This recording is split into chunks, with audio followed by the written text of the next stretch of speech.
Welcome to the deep dive. We take the sources you send us and we really get into them. Yeah, we try to pull out the key ideas, maybe some things that jump out without making it feel like a lecture. Exactly. And today, we've got a transcript a listener shared. It's from a YouTube video by Sheikh Nurjan Miramati.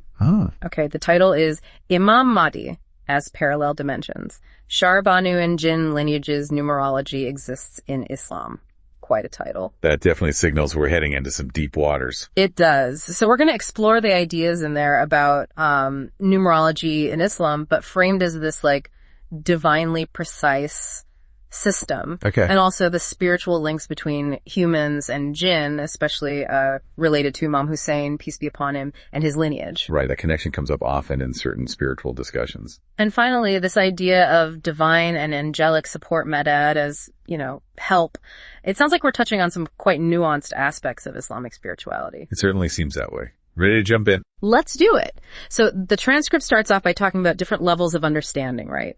How saints or awliya might see things differently. Exactly. It puts forward this idea that maybe conventional scholars sometimes only see the surface, the external eye, as the text puts it. The external eye. Okay. Yeah, and that they might miss the deeper stuff happening in what's called a world of light. A world of light that implies what? A more spiritual dimension or understanding? Precisely. A realm where the, let's say, underlying spiritual truth of things is clearer.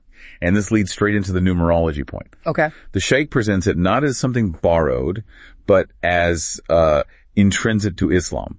Divinely precise, even angelic. Angelic coding. I saw that mentioned. That's interesting. And it connects to numbers being more precise than words, like the 786 example. Exactly. So 786, as some listeners might know, is sometimes used as a stand-in for Bismillah-ir-Rahman-ir-Rahim. In the name of Allah, the most gracious, the most merciful. Right, because the numerical value, based on certain systems like Abjad, adds up.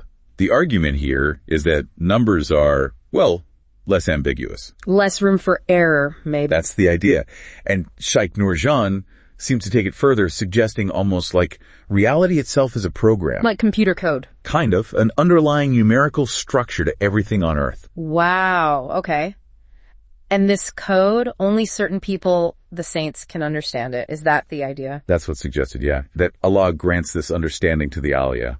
It's tied to their sainthood, a kind of spiritual perception.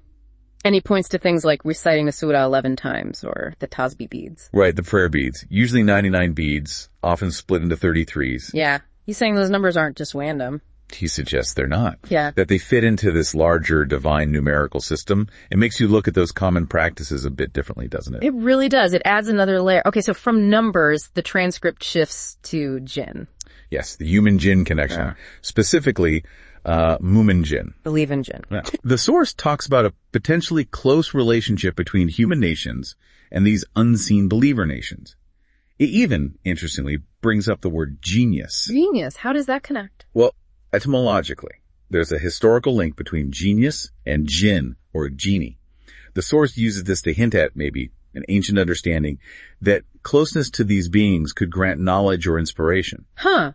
I hadn't heard that specific link before, but the key is this knowledge is only by Allah's permission, right? Absolutely. Crucial distinction. The source is very clear. This is about saintly knowledge granted by God, not, working with negative forces or shaitan. Right. Separates it clearly. And then it mentions these 7 categories of saintly souls: Budal, Nujab, Nukab, Atadwat, Akyar, and includes genie and malaika, angels. So different ranks or types of spiritual support figures? Seems so. Presented as support sent by Allah for people devoted to the heavens. Okay.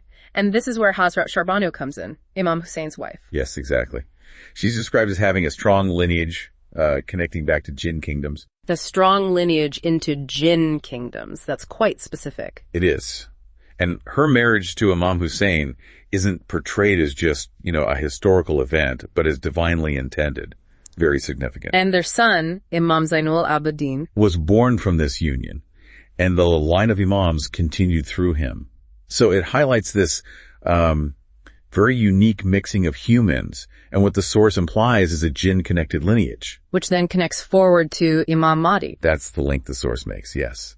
that Imam Mahdi, being from Imam Hussein's lineage, also carries this connection through Hazrat Sharbanu. It adds another dimension to his awaited role. It does. And there's that story mentioned about Sharbanu after Karbala. Right, fleeing the battlefield. Yes. And reportedly being taken into the mountains, maybe the Alborz mountains, by these jinn kingdoms for safety. Wow.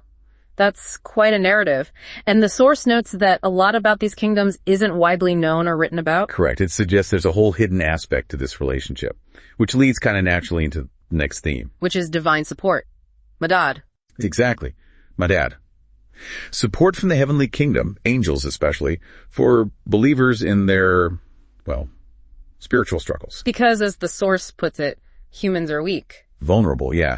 In need of this divine help against what it calls the satanic kingdom of jinn, trying to possess or control people. That sounds intense, but it could connect to things people experience, right? Like intrusive thoughts, negativity. I think that's the implication, framing that inner struggle as part of a larger spiritual battle against Shaitan. And the message is clearly, don't give up. Definitely not. It's a continuous fight, and reliance on Madad is key.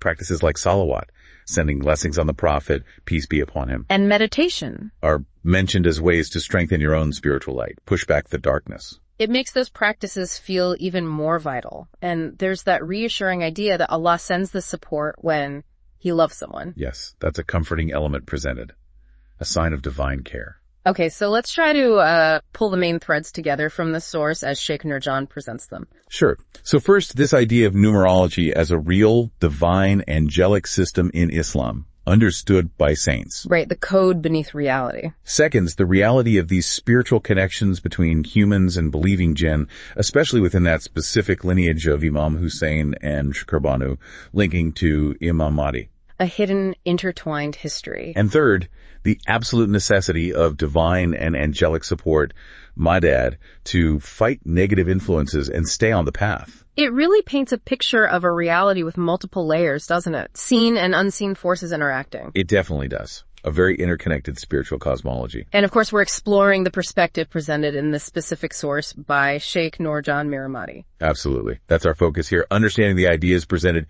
in the material we were given. Well, this was definitely a fascinating dive. Thanks for unpacking all that. My pleasure. It's certainly thought-provoking material. It is. And for you, listening, maybe something to think about. If we consider this idea of angelic support, Madad, and the subtle influences from other realms, how might recognizing that potentially change how you approach your own daily challenges or your spiritual growth? It's a deep question. How does awareness of the unseen affect how we navigate the seen? Definitely something to ponder. We do encourage you, if this sparked your interest, to maybe look more into the teachings of Sheikh Nurjan Miramati or the broader topics we touched on. Explore further based on what resonated. And please keep sending us your sources. We love getting these prompts for our deep dives. That's what makes the show work.